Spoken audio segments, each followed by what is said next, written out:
back. You're listening to Houston Real Estate Radio. I'm your host, Shanna Register, and this week we are talking about great summer reads. We talked about the Man Cave book, lots of pictures, lots of fun. That's, every man's got to have the Man Cave, so we just went and threw that one out there. And then we talked about the mortgage book, and, that's a serious read. That's not your beach book. That's the book you leave beside your bed. You read a few pages at night, let it go to sleep, let it sink in, because you got to change what you're doing to save money and get prepared for a mortgage. So that's the one you have to read at night and let it sink in during the night while you're asleep, and hopefully it doesn't give you bad dreams. All right, the next book that we're recommending for your summer reading is called Houston Legends, and this is a cross between the two books because it's a lot of fun, but it's also got some great facts and great history in it. So this is a great read by Hank Moore. Hank Moore is one of Houston's legends who wrote the book on legends. So we're excited to have him on the show. We've also had him on the show to talk about the White House and how that impacts, and talked about politics, a little bit about business. So this is more business leaders from Houston, and I'm going to let him tell you more about it because it's just so exciting. He's a great storyteller, so I'm going to let him tell you more. I don't even know where to start. Let's talk about what gave you the idea to even write this book. What I was told in 1974 by Linda Wortham, the director for whom the Wortham Center is named, that someday I will write that book. But I was in my 20s and I didn't, you got to have a few years on you to write history books. When I started my career, I literally grew up around legends, and you were very fortunate. Very fortunate. I started working when I was 10 years old at a radio station in Austin as a disc jockey, and the first star I ever met was Elvis Presley. And the people that I worked for, the owners of the radio station, later went into the White House, Lyndon and Lady Bird Johnson. And because of the circles that I ran in with the Johnsons, they used to put on these huge parties at the ranch in Austin. And I started going to them as a very young person, probably 12 years old. And I got to meet Hollywood stars, business leaders, world leaders. I got to meet Bob Hope, Lucille Ball, Frank Sinatra. I was sitting around having intellectual conversations with Eleanor Roosevelt and Winston Churchill when I was 12 years old. So everybody told me, this is what you're going to do the rest of your life. You're going to be a visionary, and the people are going to want to talk to you. And I said, no, but I want to talk to them and learn. And what I learned from the legends early on was take notes, show interest in what they're doing, because the older people love having younger people to mentor. And as I was a good mentee. So among the people that used to come to those parties, in addition to these global big names, were community leaders from around Texas. And I got to know legends from Houston and Dallas and wherever. And among the people that I got to know when I was very young, during those Johnson years, which then eclipsed into the White House years, I got to know I'm a Hogg, George R. Brown, George Mitchell, the Worthams, the Mastersons, Ben Love, on and on and on. And the only one of the old timers I never met was Jesse Jones. He was a little before my time. So I got to be buddies with those people. Next thing I knew, they were asking me to be on their charity committees. And so that ensconced me into the nonprofit world, since that's the title of my next book, Nonprofit Legends. And so when I came to Houston, I was 25 years old, and I was brought here to be the advisor to University of Houston at setting up the U of H system. Now, that's not the kind of thing you can advise a client to do unless you've done it before. And I had done it at the place they cared most about, which was UT Austin. And so I walked in, and suddenly all of these people that I knew as legends from the Johnson parties were their entire board of directors. Right. So next thing I know, the Worthams and all of I'm a Hogg. When I'm a Hogg invites you to tea at Bayou Bend, you go with the understanding that when you leave, you're going to be on one of our charity committees. So I found myself as a 25-year-old reunited with a lot of these people that I met. They then introduced me to their other friends who started telling me all of their backstories about everything. And one of the things I learned about legends, both at the national level, and that's a lot of what I write about is national and international legends, but Houston is the same thing. The bigger they are, the nicer they are. These older people loved having younger people to mentor. Yeah. Which is a lesson we need to learn in business. And so that's why my books are targeted at those 2 or 3 youngest generations in the workforce. I'm already looking at Generation Z, and most of them are not in the workforce yet. But they do need to be mentored because I was young like that once. And so the important thing that I learned from them is it's all about the community give back. It's not about the money. Jesse Jones and some of the community leaders used to meet at the 8F suite at the Lamar Hotel years ago. They were called the 8F crowd. George R. Brown was part of it, his brother Herman, Jim Abercrombie. All of these people talked about building a better functioning Houston. It was always going to be real estate and business driven. It was always going to be with diversity and equal opportunity. Mm-hmm. They created the ward system because earlier in the old days, everybody lived downtown and then the community fanned out. So when I decided years later that I had enough history on me to be able to write the book, it happened a few years after Mrs. Wortham recommended it, but I went off and wrote all these other, and I had probably 4 selling books before I ever did Houston Legends. 2 of them were business books, The High Cost of Doing Nothing and The Business Tree. One of the other books was called The Classic Television Reference, and it was about Hollywood. So I went back to the Classic Television Reference, took the format, and made it Houston Legends, and it was so successful that 5 more books came out of that series. So now I'm in the midst of 7 Legends books, and what makes Legends books different from business books is that, yes, there's some business in them. They're fun and they're entertaining. John Q. Public does not read business books, but they do want to be entertained. And if you can do that, and if you can get the joy of what made the community, then the people will learn more about it. And it's not about living in the past. It never takes the impression that our best days are behind us, because they're not. From a business, from a societal standpoint, from a nonprofit, community volunteerism, the millennials and the Generation Z is going to be mega involved in volunteering. Yeah. And after skipping a generation where that didn't happen as much, suddenly there's this joy about community service that's going to radiate all over every community.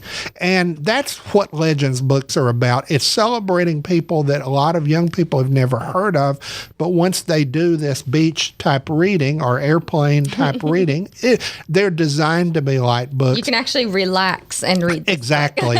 And learn. Yeah. The current book, which succeeded, I was actually working on Pop Icons and Business Legends before I got, I had been working on that book for 10 years, and it originally had 2 other titles, but I was working on that book because all of my books are national books. New York published, they're not self-published. Yeah. Houston Legends is a national book. Who are some of the legends in the book? Well, and I break it down per industry. After the introductory chapter, not surprisingly, the second chapter is real estate construction and building, and it talks about the Hogg brothers who developed River Oaks, Mr. Link who developed Montrose, and it talks about other developers and real estate figures. Then it fans out into all the surrounding areas. I wrote about every community in a 3-county radius. So we learn about every surrounding community because there's 3 commonalities I learned to every community in this area.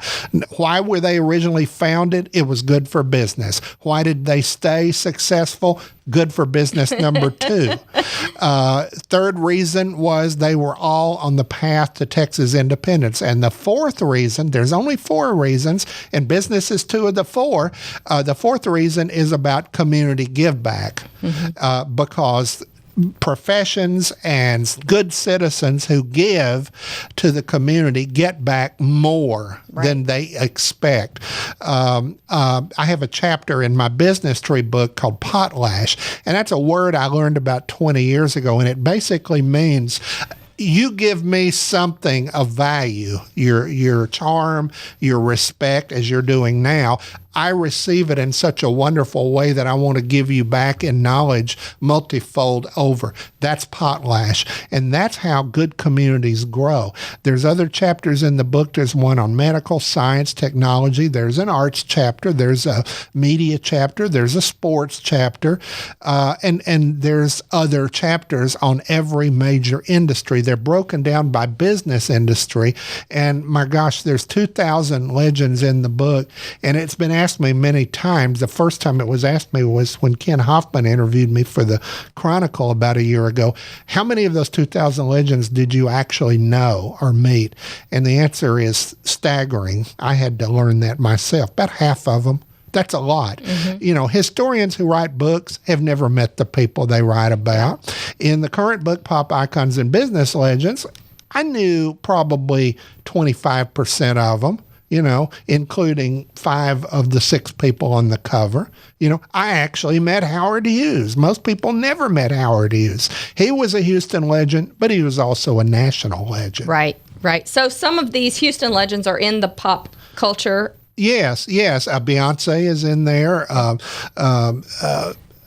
Jeff Bezos, founder of Amazon. Jeff Bezos only lived in Houston for about 5 years. He was in elementary school at River Oaks Elementary School, and it was some of the good stuff that he got from living here and some of the weekends he spent visiting his grandfather's ranch in South Texas that gave him the idea for Amazon in later years. Are the Moody's?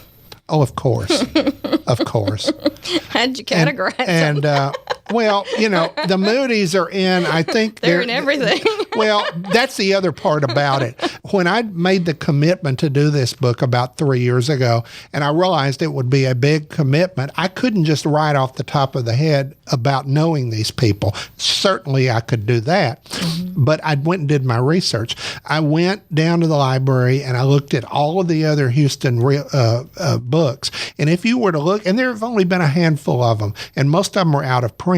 But when you look at the older Houston history books, they're mainly picture books. And there's pictures of houses with covered wagons in the 1800s, and that's all fine and wonderful. But I was surprised that names like Ben Love were never in history books. Yeah, the Moody's and I'm a Hog, and some of those were mentioned, but they were never talked about for their business acumen. And then in chapter 13 of the book, which is the nonprofit chapter, why are we surprised that I keep bringing up nonprofit, is because that's the backbone of the community. I learned that more deals are cut at charity board meetings and so on and so forth than you think. One quick example that would be appropriate here, I had met George R. Brown originally when I was 12 years old. I literally grew up knowing George R. Brown. When I was about 29 years old, having lunch with George R. Brown at the Houston Club downtown. That was the lunch place du jour for the Houston Legends back in the day, the old Houston Club. So we're sitting there at the table. I'm 29, he's 77, and he said to me, I like you, because he trusted me from the charity circuit. And he said, I want you to develop a business strategy for my company. You just think about what you want to do and get back with me. Now, I ask you, how many people give a consultant carte blanche to do whatever they want? I have the ability to do that when people let me. They don't always let me, but he did. So because he knew me, because he respected me from the charity circuit, the levelizer of legends with younger people on the way up is you serve on those committees, then they think of you as one of them. End of the story, as I go over to Brown and Root, and I gave them my strategy, and I stood up and he points at me. He says, this is my guy. I like him. You're going to listen to whatever he says and you're going to like it. Well, that's not the grace management philosophy. You want people to think it was their idea. But anyway, so I stood up, much to my chagrin. I stood up and said, ladies and gentlemen, thank you very much for the introduction, Mr. Brown. I'm going to show you how to create the first in-house daycare center in Houston. And they went, say what? Daycare? What does that have to do with business? And I just smiled and I said, everything. It's about addressing issues of productivity. It's about reducing absenteeism. I said, let me throw a term that's going to be in the business lexicon for many years to term, mommy guilt, with women reentering the business force. And I said, so what happened was, and they dissed it at first, but it was my idea, so he made them do it.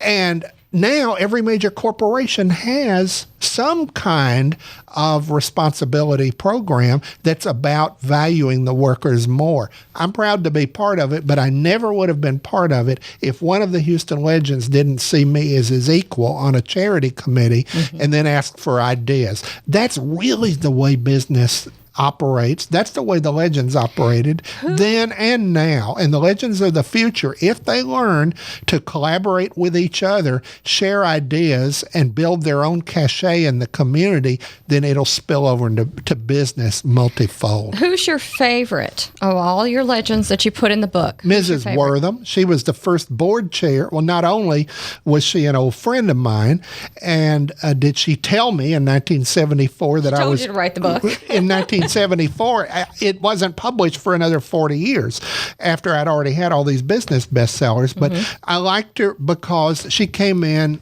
and she said she was the first woman to be board chair of the University of Houston, one of the first women leaders anywhere. And same thing, I'm a hog. These people, I loved them because it was all about opportunity and diversity. Well, and don't you love the women who really... Before women were popular working and before women were popular in leadership, don't you love these women who carved their own way and figured out leadership?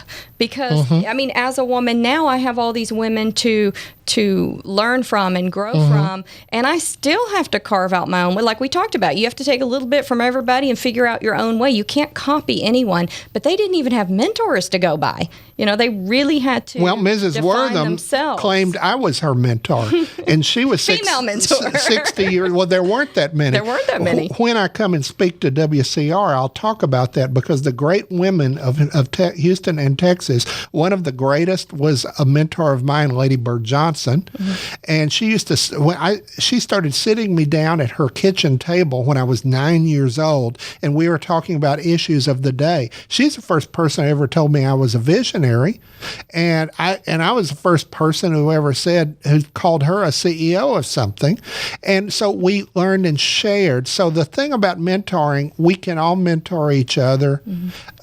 And some of the best mentors are very, very young people re-mentoring older people who forgot what they needed to know.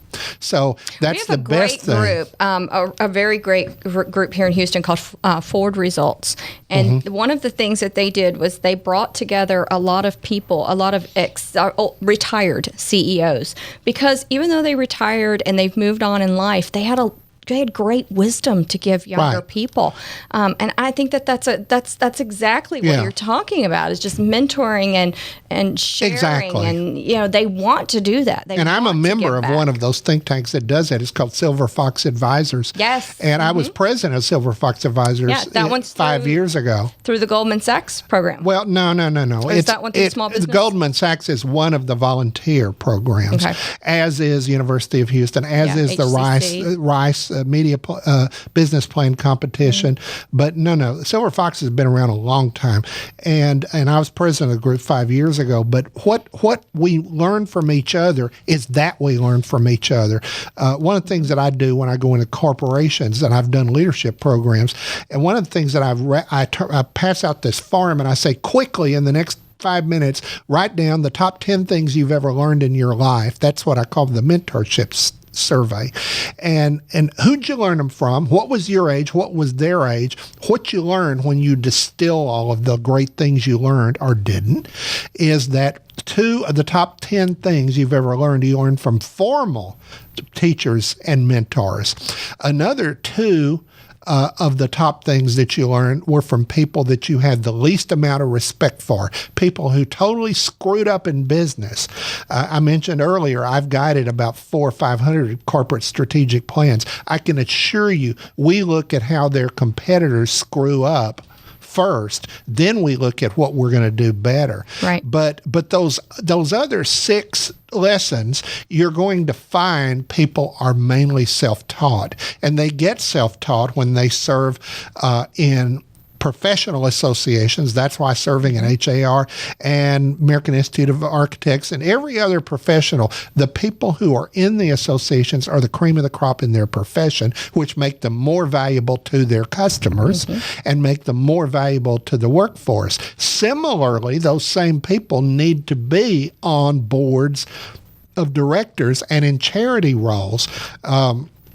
There's a chapter in my next book where I strategize, the whole way a young business professional works their way up is you start out with the E-list boards and you move all the way up to the A-list. It took me a while to get to the 2 A-list boards, which were Greater Houston Partnership and United Way. And I went through a lot of them on the way there. Yeah. And president of Leadership Houston and president of professional associations. And so you can't just punch a button and become a legend. You can do time. Exactly. It has to take time, and that's something younger. But not a lot of time, just some time. And whether you're a young person or somebody at the start of their political campaign are on the way up, but you have to look at it long term. I wrote in one of my books, I think it was Business Tree, and I wrote a thing about what I call the organization tree, is how you, the executive, groom yourself and stylize yourself to make it long term. And you've got to be doing it to have a plan for yourself. Yeah. You can look at what other people did. When I started my career, my first role model was Dick Clark on American Bandstand. And my mentor, Bill Moyers, said, suck it up, kid. You're not going to put Dick Clark out of business. You can like someone, you can admire them, but you can't go through life as a carbon copy of them. So that's where the shuffle goes on in everybody's career. Yeah. We inventory what we've learned from the legends. We then become legends ourselves. We then mentor other people, and then the continuum just starts over and over. All right. Well, we're excited about these books, the Pop Icons and Business Legends, which is your newest book. And then, of course, the one that we talked about the most today was Houston Legends, which is a great read. All right. We appreciate you listening to the show today. Lots of great summer reads for you. We'll be back next Sunday on Houston Real Estate Radio. If you missed any of today's show, you can find it online at HoustonRealEstateRadio.com. Thanks so much, Hank. We appreciate you joining us. You can find more at hankmoore.com.